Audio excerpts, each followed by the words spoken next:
इन्ना लिल्लाहि व इन्ना इलैहि राजिऊन।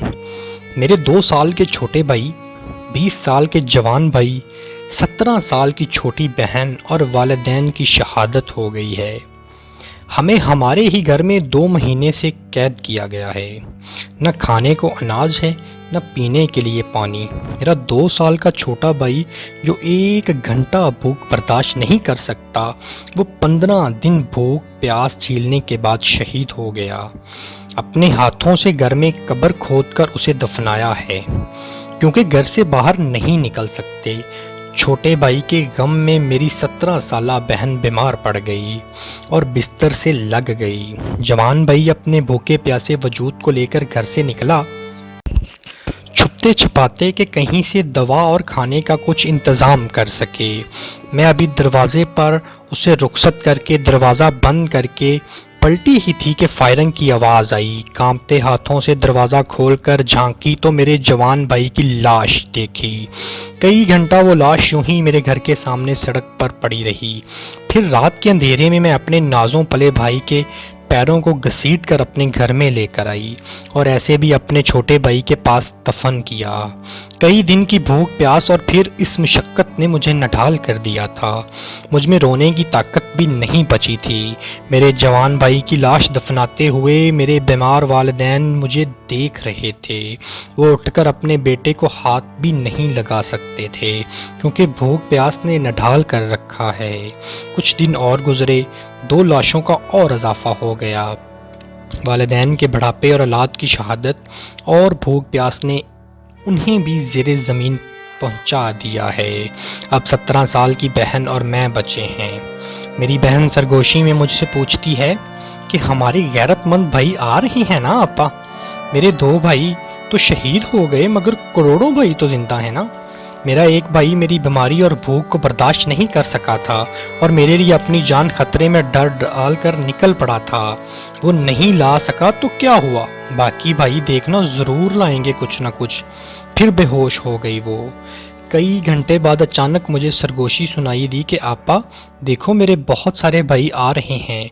मगर मैं ऐसे जवाब नहीं दे सकती थी, मैं भी तो भूखी प्यासी हूँ ना। मैं उसे कैसे बताऊँ कि इस असराब नज़र आ रहा है, उसे कैसे बताऊँ कि कोई नहीं आ रहा है। कुछ घंटों बाद अचानक वो जिसकी आवाज़ नहीं निकल रही थी चीख मार कर उठी और कहा, आपा देखो, मेरे भाई दरवाजे पर दस्तक दे रहे हैं, मेरे लिए मेरे भाई आ गए हैं। इतना कहकर दरवाजे की तरफ दौड़ी, दरवाज़ा खोला, दहलीज पर गिरी।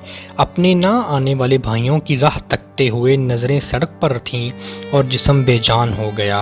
चिराग जो बुझने से पहले टिमटिमाया था वो बिलआखिर बुझ गया। जिस बहन के साथ बचपन गुजरा, जिसे गोदी में लेकर घूमती थी, उसे पैरों से घसीट कर घर के अंदर लाई और उसे भी दफन किया। कई घंटे लगे मुझे, मगर बिलाखिर इज्जत के साथ दफन करने में कामयाब हो ही गई। मेरा बड़ा भाई कई दिन से पुलिस हिरासत में है। वो जिंदा भी है या नहीं कुछ खबर नहीं।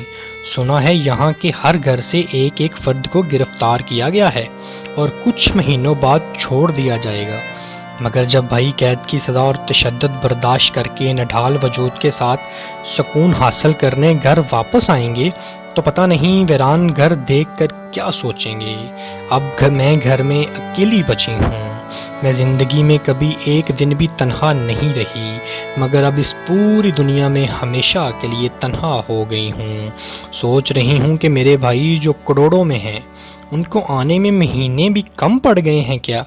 क्या कश्मीर इतना ज़्यादा दूर है कि 1 महीने में कोई भी नहीं पहुंच पाया? अब न जाने कितने दिन गुजर चुके हैं। मेरी कौम में तो बहुत गैरतमंद लोग थे जो इतने बहादुर थे कि स्टेज पर खड़े रहकर लाउड स्पीकर में हुकूमत को ललकारा करते थे।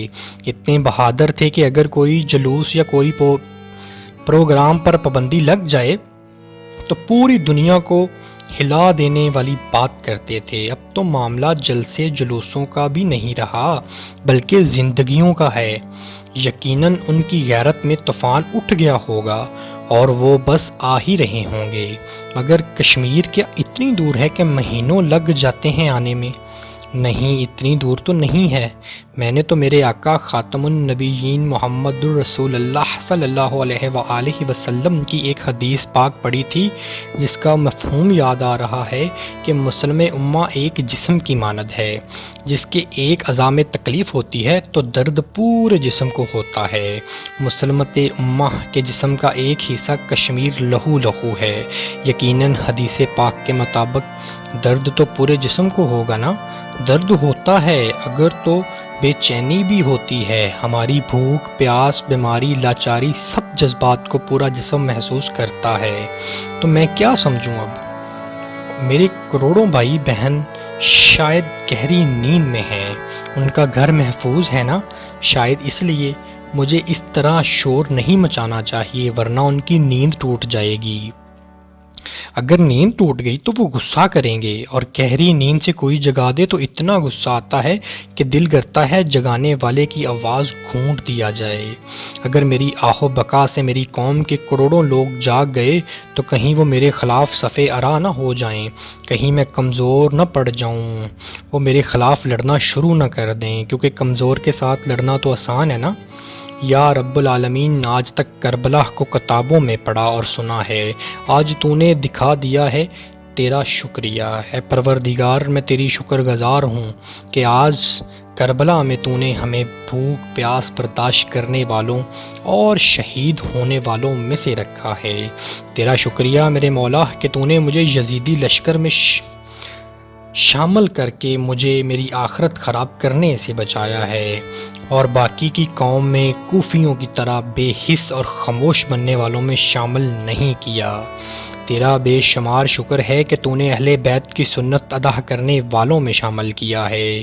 ماضی کربلا کا تجربہ یہ بتاتا ہے کہ میری قوم ہمارے پاس اس وقت پہنچے گی جب سب شہید ہو چکے ہوں گے۔ 2 مہینے تک پوری قوم کی اور بالخصوص اکابرین کی خاموشی بتاتی ہے کہ میں نے بالکل صحیح سوچا ہے۔ اچھا ایک کام کرنا، قوم کے آنے تک اگر میں شہید ہو گئی تو انا للہ و انا الیہ راجعون میرے لیے پڑھ لینا اور مجھے اس حالت میں دفن کرنا۔ کل روز حشر میں اسی حالت میں میزان پر جانا چاہتی ہوں، بہت حساب کتاب باقی ہے۔